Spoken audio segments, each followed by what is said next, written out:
Video से पहले channel को सब्सक्राइब ज़रूर करें, नोटिफिकेशंस के लिए बेल आइकन दबाएं और वीडियो के बाद लाइक, कमेंट और शेयर करना ना भूलें। तो चलिए सबसे पहले एक छोटे से एग्जाम्पल से हम इस कंपाउंडिंग के फोर्स को समझते हैं। दोस्तों मान लो आप एक कंपनी में इंटरव्यू देते हो और आप सिलेक्ट हो गए एक 3 साल के कॉन्ट्रैक्ट के लिए। अब आप एक्साइटेड हो अपने न्यू जॉब के लिए। कंपनी की एचआर आपके पास आती है सैलरी डिस्कस करने के लिए और आपको 2 ऑप्शन देती है। सबसे पहला, आप 1 लाख रुपया पर मंथ की सैलरी ले सकते हो। दूसरा, आप 1 पैसा पर मंथ की सैलरी ले सकते हो। बस इसमें फ़र्क सिर्फ इतना है कि हर महीने आपको उसका डबल मिलता रहेगा। मतलब पहले महीने में आपको 1 पैसा मिलेगा, दूसरे महीने में 2 पैसा, फिर तीसरे महीने में 4 पैसा। तो आप कौन सा ऑप्शन चुनोगे? आप चाहो तो थोड़ा टाइम ले सकते हो ये वीडियो को पॉज करके। तो चलिए आंसर देखते हैं। अगर आपने पहला ऑप्शन चुना तो आपको टोटल 3 साल में 36 लाख रुपए मिलेंगे, जो बुरा नहीं है। लेकिन अगर आपने दूसरा ऑप्शन चुना होता तो आपको मिलते total 68 crore 71 lakh 94,000 rupees. Result आपके सामने है। क्योंकि मैंने कहा था आपको हर महीने डबल मिलेगा, तो इन सारे अमाउंट की वैल्यू होती है लगभग 68 करोड़। अब दोस्तों क्योंकि यहाँ पे पैसा डबल हो रहा है हर महीने, तो ये 100% का मंथली रिटर्न हुआ, जो रियलिटी में पॉसिबल नहीं है। लेकिन हमें इससे बहुत सारी चीज़ें सीखने मिलती है। सबसे पहली, अगर आप नोटिस करोगे तो ये 68 करोड़ में से आधी वैल्यू आपको लास्ट महीने में मिल रही है और पहले महीने में सिर्फ 1 पैसा।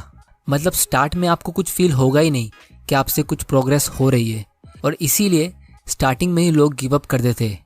अब दोस्तों मैं एक रियल एग्जांपल बताता हूँ, जहाँ एक इंडियन ने सिर्फ 10,000 रुपये एक स्टॉक में इन्वेस्ट किए, जिसकी आज वैल्यू है ऑलमोस्ट 700 करोड़ की।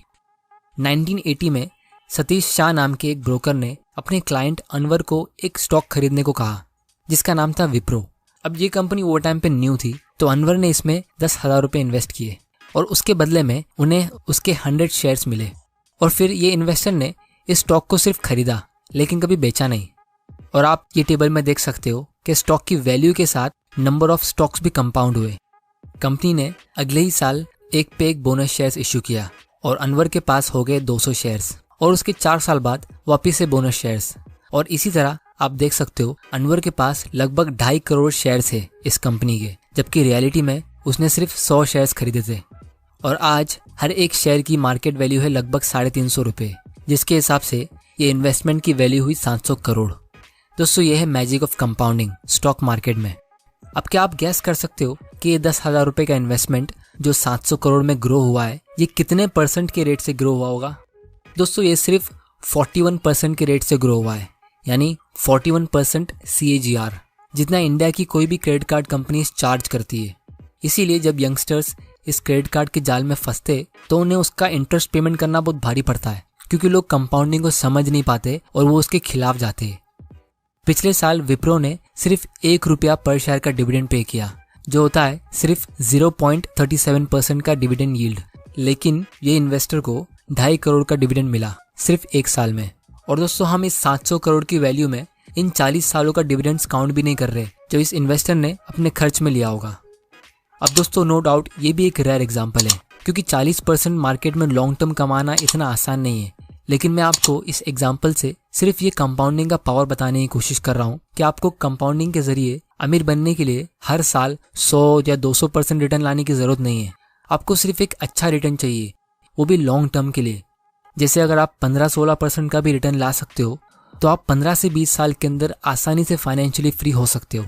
लेकिन अगर हम उस 15% को थोड़ा सा कम कर दे, यानी 10 या 12%, तो उससे बहुत ज़्यादा फर्क पड़ता है। ये सब हम थोड़ी देर में डिटेल में समझने वाले हैं। दोस्तों ये कंपाउंडिंग इतना पावरफुल क्यों है? चलिए अब एक दूसरे एग्जाम्पल से हम कंपाउंडिंग के कॉन्सेप्ट को थोड़ा डिटेल में समझते हैं।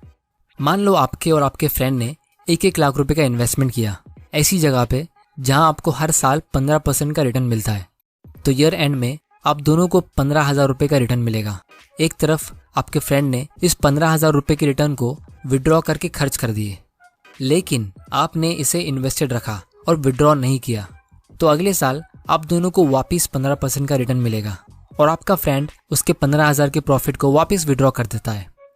लेकिन आपको सेकेंड ईयर में 15,000 की जगह पे 17,250 रुपये का प्रॉफिट मिलेगा, क्योंकि आपने अपने 15,000 को इसमें इन्वेस्टेड रखा, तो इस 15,000 ने भी 15% अर्न किया तो ये 15,000 का 15% होता है 2,250 रुपीज़। अब दोस्तों आपको यहाँ तक कैलकुलेशन काफ़ी सिंपल लग रहा होगा और आपको ये भी पता है कि आप इस छोटे से अमाउंट से बहुत अमीर तो नहीं बन गए हो और इसीलिए आपका फ्रेंड आप पे हंस रहा है कि इतने कम पैसे से आप क्या कर लोगे। लेकिन क्योंकि आप कंपाउंडिंग के सीक्रेट को जानते हो तो आप बिल्कुल चुप रहते हो। अब थोड़ा फास्ट फॉरवर्ड करते और मान लो 10 साल निकल गए और आपका फ्रेंड हर साल की तरह अपने 15% के रिटर्न को विड्रॉ करता रहा और उसे एंजॉय करता रहा। लेकिन 10 साल के बाद आपका 15% आपको कितना रुपया अर्न करके देगा? आपको मिलेंगे लगभग 52,000, वो भी सिर्फ अपने 10th ईयर में। और वो टाइम तक आपका टोटल बैलेंस होगा 4 लाख से भी ज़्यादा। एक तरफ आपके फ्रेंड को अभी भी हर साल का सिर्फ 15,000 मिल रहा है और दूसरी तरफ आपको 50,000 मिल रहा है। दोनों का इन्वेस्टेड अमाउंट सेम था, रेट ऑफ रिटर्न भी सेम है, तो फिर इतना फ़र्क कैसे हुआ? दोस्तों ये सिर्फ इसीलिए हुआ क्योंकि एक बंदा अपनी लाइफ सिंपल इंटरेस्ट के रूल से जी रहा है और दूसरा बंदा अपनी लाइफ कंपाउंड इंटरेस्ट के रूल से जी रहा है। अब दोस्तों आप यकीन मानो या ना मानो, लेकिन बहुत सारे मिडिल क्लास के लोग इस कंपाउंडिंग के पावर को समझ ही नहीं पाते क्योंकि हमें कंपाउंडिंग के कॉन्सेप्ट को स्कूल में सिखाया जाता है, लेकिन ये बहुत ही कॉम्प्लेक्स फॉर्मूला के जरिए सिखाया जाता है। लेकिन आप देख सकते हो ये कॉन्सेप्ट कितना सिंपल है। स्कूल में लोगों को सिंपल इंटरेस्ट का कॉन्सेप्ट अच्छे से समझ में आता है और इसीलिए लोग अपनी पूरी जिंदगी और अपने सारे इन्वेस्टमेंट डिसीजंस सिंपल इंटरेस्ट की अंडरस्टैंडिंग के बेसिस पर ही लेते हैं। और दोस्तों इसका अगर मैं रियल एग्जांपल दूं तो जब भी लोगों को स्टॉक मार्केट में थोड़ा सा प्रॉफिट मिलता है, जैसे अगर आप 1 लाख रुपए इन्वेस्ट करते हो और उसकी मार्केट वैल्यू 15% से बढ़ जाती है और आपका 15,000 का प्रॉफिट होता है, तो लोग अक्सर उस छोटे से प्रॉफिट को बेचकर और उस एक्स्ट्रा पैसे को फ्री मनी समझ के एंजॉय करते हैं। फिर लोग वापस उस 1 लाख को कहीं और इन्वेस्ट करेंगे, नए स्टॉक के टिप्स ढूंढेंगे और फिर जैसे ही उनको छोटा सा प्रॉफिट मिलेगा तो उसको वापस से बुक करके एंजॉय करेंगे। मतलब स्टॉक तो कंपाउंड हो रहे, लेकिन लोगों को उससे अपनी वेल्थ को कंपाउंड होने देना नहीं है। दोस्तों ये एक साइकोलॉजिकल बायस होता है जिसके बारे में मैं एक अलग ही वीडियो में डिस्कस करूंगा। इसीलिए दोस्तों कंपाउंडिंग को अच्छे से समझने के लिए हमें इसके 2 इम्पॉर्टेंट कंपोनेंट्स को समझना बहुत ज़रूरी है और यही इस वीडियो का सबसे इम्पॉर्टेंट पार्ट है। सबसे पहला है रेट ऑफ कंपाउंडिंग और दूसरा है टाइम। चलिए अब हम एक दूसरे एग्जाम्पल से इस रेट ऑफ कंपाउंडिंग के पावर को थोड़ा डिटेल में समझते हैं और ये भी बहुत लोगों के लिए बहुत शॉकिंग होगा। मान लो 2 फ्रेंड्स है, रॉकी और सनी। दोनों 25 साल के, दोनों के पास 10 लाख रुपए सेव्ड है। अब क्योंकि दोनों ने ये पैसा बहुत मेहनत करके कमाया है तो दोनों को सबसे सेफ और सबसे अच्छी जगह चाहिए इसे इन्वेस्ट करने के लिए। तो पहला फ्रेंड जो है सनी, वो इस 10 लाख रुपए को 2 हिस्सों में डिवाइड करता है। पहले 5 लाख को वो एफडी में डालता है और बचे हुए 5 लाख को वो गोल्ड में इन्वेस्ट करता है।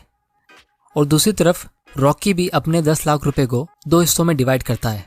5 लाख को वो एक बड़े बैंक के सेविंग्स अकाउंट में रखता है एज एन इमरजेंसी और बाकी के 5 लाख को वो एक इक्विटी फंड में इन्वेस्ट करता है, जैसे कोई इंडेक्स फंड में, जिससे उसको एवरेज स्टॉक मार्केट का रिटर्न मिल सके। अब थोड़ा फास्ट फॉरवर्ड करते और 20 साल बाद क्या आप गैस कर सकते हो कि ये दोनों की इन्वेस्टमेंट की वैल्यू कितनी हुई होगी? चलिए देखते हैं। सनी को एफडी से मिला 7% का इंटरेस्ट, जिससे उसके 5 लाख की वैल्यू हुई 18 लाख और गोल्ड से उसको मिला 9% का रिटर्न, तो उसके गोल्ड की वैल्यू हुई 25 लाख। जैसा आप इस टेबल में देख सकते हो, गोल्ड का लॉन्ग टर्म रिटर्न फ्लक्चुएटिंग होता है, लेकिन आपको 8 से 9% के आसपास का रिटर्न मिलता है। और अगर आपको गोल्ड के थ्रू ज़्यादा प्रॉफिट भी मिल जाए तो ये उतना पावरफुल रेट से कंपाउंड नहीं हो पाता।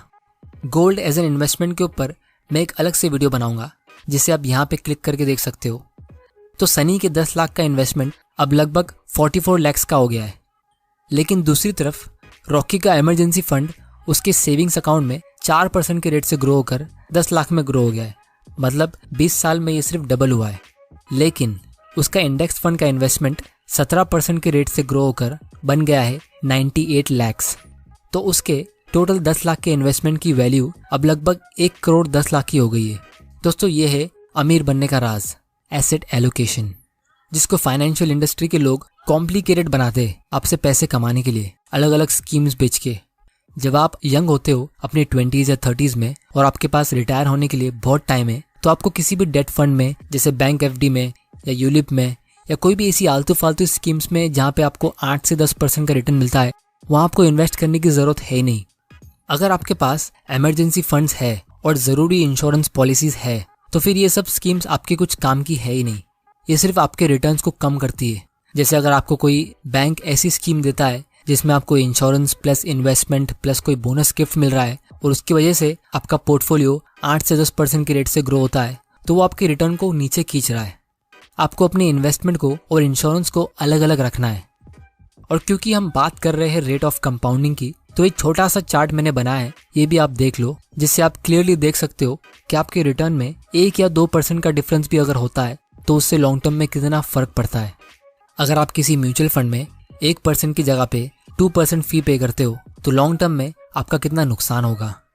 यहाँ पे मैंने ये अज्यूम किया है कि आपने सिर्फ एक बार यानी वन टाइम 10,000 रुपीज़ का इन्वेस्टमेंट किया है और आपको उसमें 10% का रिटर्न मिला है। तो अगर आप पूरा 10% अर्न करते हो बिना कोई एक्स्ट्रा फीस के, जैसे स्टॉक मार्केट में आपने कोई स्टॉक में इन्वेस्ट किया तो आपको उसमें कोई फीस को पे नहीं करना पड़ा, तो 20 साल में 10,000 रुपीज़ ग्रो होकर 67,000 बनेगा। लेकिन अगर हम किसी म्यूचुअल फंड में इन्वेस्ट करते जिसका एक्सपेंस रेशियो 2.5% का होता है और उस म्यूचुअल फंड ने भी 10% का रिटर्न दिया है, तो हमें सिर्फ 40,000 रुपये मिलेगा। बोलने को तो सिर्फ 2.5% है, लेकिन एक्चुअली में ये ऑलमोस्ट 40% प्रॉफिट आपका खा गई। अब दोस्तों ये तो सिर्फ एक वन टाइम इन्वेस्टमेंट था, वो भी 10,000 रुपीज़ का। लेकिन आप सोच सकते हो अपनी लाइफ टाइम में 1 या 2% की फीस से आप कितना बड़ा लॉस ले सकते हो। और इसीलिए अगर आप किसी अच्छे इन्वेस्टर की एडवाइस लोगे तो आपको इंडेक्स फंड सजेस्ट करेगा जिसका एक्सपेंस रेशियो सबसे कम होता है। फाइनली दोस्तों मैं आपको एक ऐसा एग्जाम्पल दिखाता हूँ जिससे हमें कंपाउंडिंग के इस कंपोनेंट टाइम को अच्छे से समझने मिलेगा। हम वही 2 फ्रेंड्स रॉकी और सनी का एग्जाम्पल लेते। दोनों हर महीने 20,000 रुपये का इन्वेस्टमेंट करते। अब क्योंकि इन दोनों को जल्दी रिटायरमेंट लेना है तो दोनों अपने 40th बर्थडे से पहले रिटायर होना चाहते हैं। बस फर्क सिर्फ इतना है कि रॉकी ने 20 साल की उम्र में इन्वेस्टमेंट शुरू किया और सनी ने 25 साल की उम्र में इन्वेस्टमेंट शुरू किया। मतलब रॉकी ने टोटल 20 साल तक इन्वेस्टमेंट किया और सनी ने 15 साल। तो इन दोनों में सिर्फ 5 साल का डिफरेंस है, बाकी सब चीज़ें सेम है, जैसे इन्वेस्टेड अमाउंट और रेट ऑफ रिटर्न। अब आप यहाँ पे देख सकते हो रॉकी का उसकी पूरी लाइफ में टोटल इन्वेस्टमेंट होता है 48 लाख का और सनी का टोटल इन्वेस्टमेंट होता है 36 लाख का। और यहाँ पे हम दोनों का 14% का रिटर्न ले रहे हैं। तो रिटायरमेंट के टाइम पे दोनों ने अपनी 40 साल की एज में कितना अर्न किया होगा, यानी रिटायर होने से पहले इनकी वेल्थ कितनी हुई होगी। रॉकी के इन्वेस्टमेंट की वैल्यू है लगभग 2.3 करोड़ और सनी के इन्वेस्टमेंट की वैल्यू होती है 1.1 करोड़। दोनों ने लंबे टाइम के लिए इन्वेस्टमेंट किया, एक ने 15 साल और दूसरे ने 20 साल। लेकिन आप डिफरेंस देख सकते हो, सिर्फ 5 साल के डीले का लॉस। रॉकी के पास सनी के मुकाबले डबल पैसा होगा, क्योंकि ये रेट से आपका पैसा हर 5 साल में डबल हो रहा है। तो अगर सनी को रॉकी की जितना पैसा चाहिए तो उसे 5 साल और इन्वेस्टेड रहना पड़ेगा, लेकिन तब तक रॉकी के पास उसका डबल पैसा होगा और इसी तरह रॉकी सनी से हमेशा आगे रहेगा। तो दोस्तों ये था पावर ऑफ कंपाउंडिंग। लेकिन रियलिटी में लोग करते क्या है, लोग इसके अगेंस्ट जाते और एक लोन लेते। आने वाले वीडियो में मैं ये डिस्कस करूंगा कि कैसे आप जब कंपाउंडिंग के खिलाफ जाते हो, जैसे लोन लेके, तो आप कितना बड़ा लॉस लेते हो। और इसीलिए एल्बर्ट आइंस्टाइन ने कहा था कि कंपाउंडिंग दुनिया का 8th वंडर है। जो इसे समझेगा वो इसे अपने फ़ायदे के लिए यूज़ करेगा और जो नहीं समझेगा वो इसे पे करेगा। तो दोस्तों अगर आप जॉब करते हो और बिजनेस स्टार्ट नहीं कर सकते तो ये कोई बुरी बात नहीं है। लोग कहते हैं कि आप सिर्फ और सिर्फ बिजनेस करके अमीर बन सकते हो और ये एक हद तक सच है, लेकिन हम बहुत लकी है क्योंकि हम हिस्ट्री के सबसे बेस्ट टाइम में जी रहे हैं। आप अपनी सेविंग से एग्जिस्टिंग बिजनेसेस को खरीद सकते हो और उन सक्सेसफुल कंपनीज के ओनर बन सकते हो और इस कंपाउंडिंग के पावर को यूज़ कर सकते हो।